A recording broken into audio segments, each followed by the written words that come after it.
Hello and welcome back to Rage Gaming, and finally a major update for Arc Raiders. 1.17 is here, and with it the Shrouded Sky update. Here's a funny thing to check out, a bug that a lot of people, including myself, have had. I had this outfit on. This is the patchwork outfit, but evolved. I was wearing the regular one from the first expedition. I logged on. Now I've got the clearly evolved version that's not supposed to be out yet. And you can take a look at it in, say, the customization here.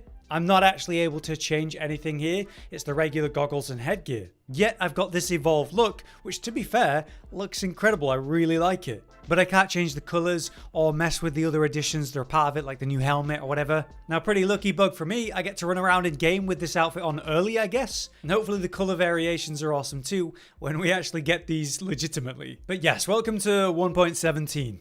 I would call this the first proper update we've had since the last planned content went out. So it's great for a lot of reasons, including changes I really wanted to see, like weapon balance changes that are actually impactful, and grander scale changes for utility. A lot of nades and tools we were using to shut down other players or tougher arc in a very easy way are now more expensive to craft, more demanding on the parts you have access to. So, simple example of this that everyone is currently pissed off about is the wolf pack that now requires arc, motion cores, explosive compounds, and a rocketeer drive per craft. So that's a major change. I think big picture, this is good, but it's one that feels really bad initially. You'll be able to resolve this no problem if you're not going to wipe. You just have to go get some rocketeer drivers. You could go loot them or kill rocketeers. But it means these aren't like so common and easy as an insta-kill for your big flyers. But when we wipe, getting the blueprint for this is going to be a chore. Getting to, explosion station level 3 again, then getting the resources, including the rocketeer driver, is going to be tough. So it's the kind of change that, for the long-term experience, I think will make Arc generally scarier, especially early expedition. This is an actual shift in your usual gameplay loop, and I think the Arc should be scarier. But one a lot of people are going to dislike initially, just one that I hope is accepted for the health of the game longer term.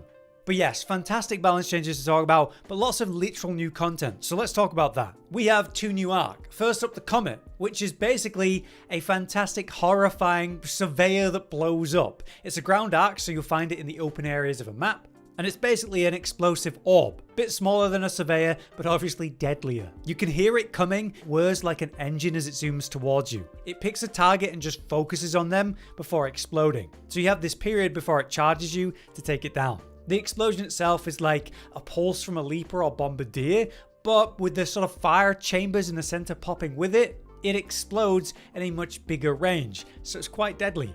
So I'm loving the silly name of Big Pop as it is right now. The key weakness then is that the armor is only the outsides. There's kind of a line in the center where it's vulnerable for easy DPS. If you can accurately fire into that center line, you'll deal a lot more damage and be able to kill them effectively. If it goes wrong, use line of sight to iframe or block the explosion. Roll into cover, break that line of sight like you're dealing with a shredder, and you'll be fine. When killed, they can have lots of parts drop, which as you can see is part of the new craft for the deadline mine. 1 per deadline mine. Not too bad compared to the rocketeers, to be honest. They also drop other valuable stuff like the explosive compounds you're going to want, advanced arc power cells and so on. They're valuable. On the other hand, you have the Firefly, a new armored flying arc which is like a wasp really. It sounds different for sure, its design is a bit more futuristic, and of course its main weapon is the fire like a burner. It closes the distance, fires a close to medium range burst of fire, and tries to channel that into you. You can outrun it in the right context, but it's best to break line of sight and exhaust the flame, then swing on it, then get back into cover. You'll find that the back turbines are completely covered in armor, but the front turbines are actually only protected at the front, so the side and back is exposed. Best way to deal with it though is from below, where you can easily shoot into the turbines with no issue. And you want to take down 2 turbines on one side for the most efficient takedown. If you have armor penetrating weapons like heavy ammo, then that's great. Take off the armor at the front plates, then take those turbines down. Easy. Any utility though will do great for that, like, light impact grenades or any proper explosive. When you take them down, you're going to get the new item Firefly Burners, which you will now need to craft Trailblazers. So these are also going to be harder to craft, that's for sure. Right, next up the Hurricane. This is incredible, and one of the most valuable map events you could go do. Let me explain. The map mod itself has 2 times trial points, so it's great for that. It affects multiple maps at a time, which is cool, and is across the outside map pool. You've got increased loot value, so it's great for opening containers or in general using your keys.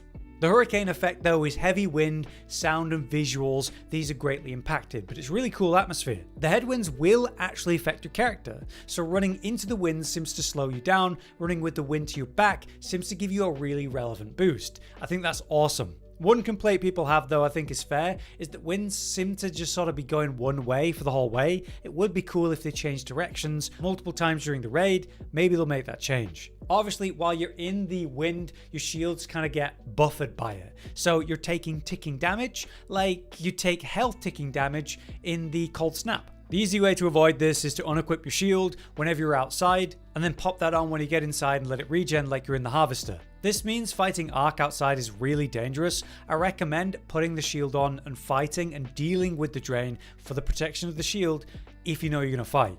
Interestingly, going inside any building or even surprisingly open shelter like this that seems pretty exposed will actually protect you from the effects. So use shelter wherever you can.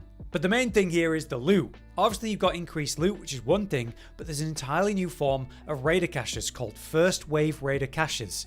I spent my time running around known spawns for regular raider caches and found none in the usual places. They seem to have their own spawn, but it is basically just a cache in the ground. You'll hear them with their unique audio, so here's a clip of that.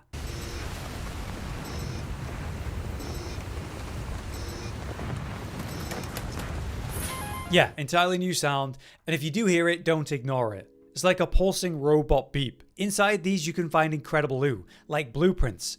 I got a bobcat blueprint, which is important because they've nerfed blueprints for certain map conditions, like getting a bobcat blueprint on Lock Gate. So there's big blueprint potential here.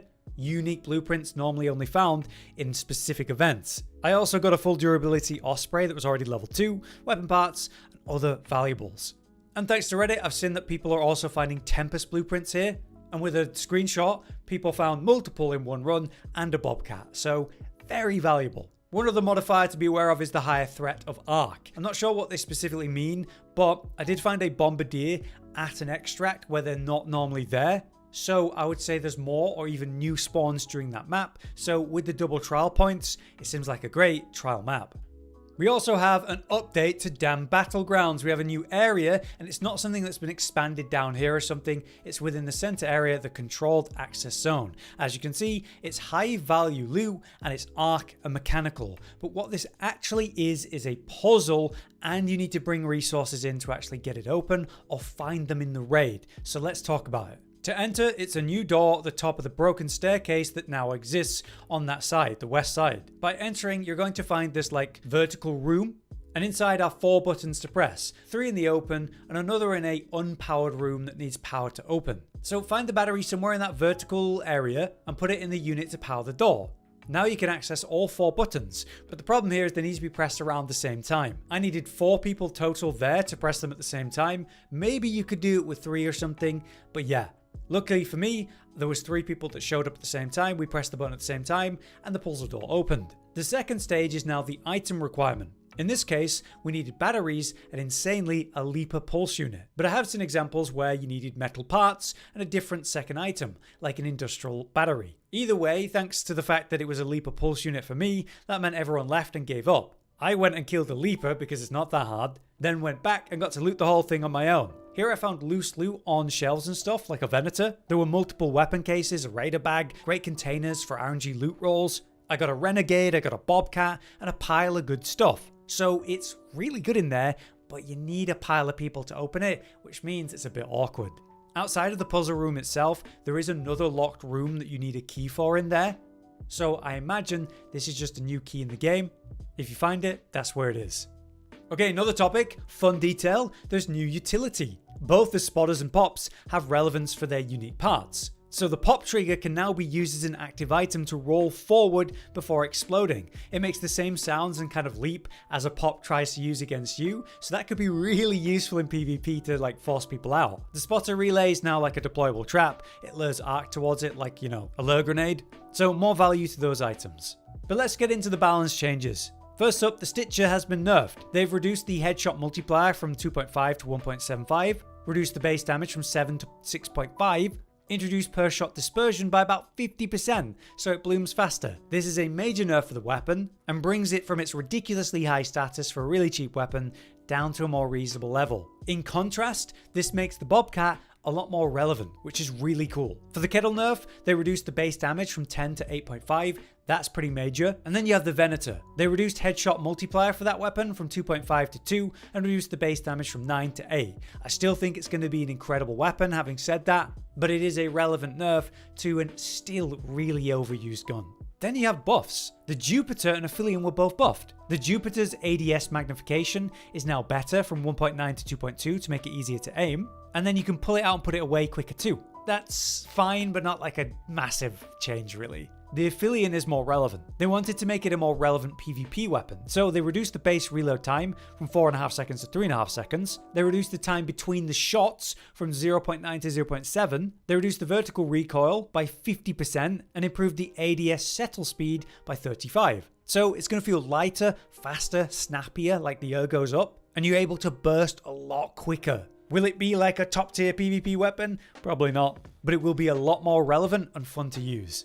On the other end, you have the controversial balance changes, the utility nerfs. The Deadline mine now needs the new Comet igniters. The Wolfpack now needs rocketeer drivers. The Trailblazer now needs the Firefly burners. That's pretty major because it makes them a lot more difficult to access. Interestingly, they made the Deadline 3k more expensive. The Trailblazer went from 4.8k to 6.6 per purchase. And they slightly increased the three of these, their value if you were to sell them. People are upset about this because obviously it makes these things harder to access, and in turn, it makes Ark harder to deal with in a sort of passive way. I think this is good for the game long term, but will feel bad initially. Other changes have come in though, like the Vita Spray. You now need the tick pods to craft these, which is interesting. And for the showstoppers, you need the Hornet drivers, which kind of makes sense because it's kind of like a weaker version of the showstopper. Now the showstopper was like GG in PvP. You threw this at someone, they're hard stunned, it's a free kill. It always felt a bit unfair. It's also incredible against certain Ark. I think this is a good thing for PvP to reduce the accessibility of this, much like they nerfed the timer of the trigger grenade, basically removing gunplay from PvP, throwing a nade at someone, throwing a showstopper, and removing the fight. Now there are a couple other things to note with the update, such as the new Raider deck. There's the Surgeon deck now, so you got the Surgeon outfit, which is pretty cool. This is how you access the new beards, which is like a new cosmetic you can run. There's new projects, so if you go to Raider and Project, you have the weather monitor system, so you'll need parts, oil the hardest here, relevant rewards but no blueprints. Something I want to warn you about with this is that I don't know whether it's going to reset or not when we do the expedition wipe, but it might be worth not doing this to save it for the expedition to get these useful rewards later. Also, with the trophy display being long term, we know that's sticking around outside of the expedition, so I'm waiting to do this because valuable items and blueprints will be got from this, so it's another thing to wait on. Speaking of which, the expedition window is about to be here. As I record this video, it's opening in 11 hours. We have this new UI here to tell us the inventory value and raider coins to show the total value. But don't forget, you want to sign up for this if you're going to do Expedition 2 and get the scaling benefits and new rewards, such as this weird bug where we can see the upgraded, evolved patchwork outfit early. You're also going to get 5 more skill points, so 85 total if you also did Expedition 1 fully. And if you did some of Expedition 1, you can engage with the catch-up version. So as we know, it's currently 600k in value per skill point, 3 million for all 5. But if you're getting some of the catch-up ones from the first expedition, it's 300k per point remaining on top of the 3 mil if you're doing that. Last thing to mention, they've changed the feats. You can now choose to re-roll these if you don't like what you've got. And they've completely removed all PvP feats, so they're lowering the incentive for PvP in yet another way. Interesting. The chance of finding rare loot in the chimneys has actually been lowered slightly during Bird City, so slightly nerfed the value of that one, which is a shame. If you're going to a map condition where the hatches aren't available, you'll now get a ready up warning. So let's say I'm going to bring in a raider hatch key to a raid where there are no hatches. It will warn us about that now, which is great. And there's an update to the UI, so we can see what something's going to recycle into or scrap into before we, right click it, recycle, okay, what's it turn into? You can just kind of hover over and see that now, which is a really cool change. So yeah, there's my overview, a lot of the stuff that's come with a new patch. I hope this was interesting and useful to you. I think it's going to make for some fun new content with the Expedition 2. I'll be back to cover all things Arc Raiders and new updates as it happens too. Let us know what you think about the update. Until next time then, I've been Hollow, you've been you, thanks for watching. Josh, Cotton, and Hollow with the videos, dropping the humor like a hammer on your tippy toes, bringing entertainment on a daily arrangement to take our insanity and turn it into entertainment. Yes, I said entertainment twice, to reiterate that it is nice to look into your faces on a mostly daily basis when you let us in your homes to make the whole world a stage. Goodbye.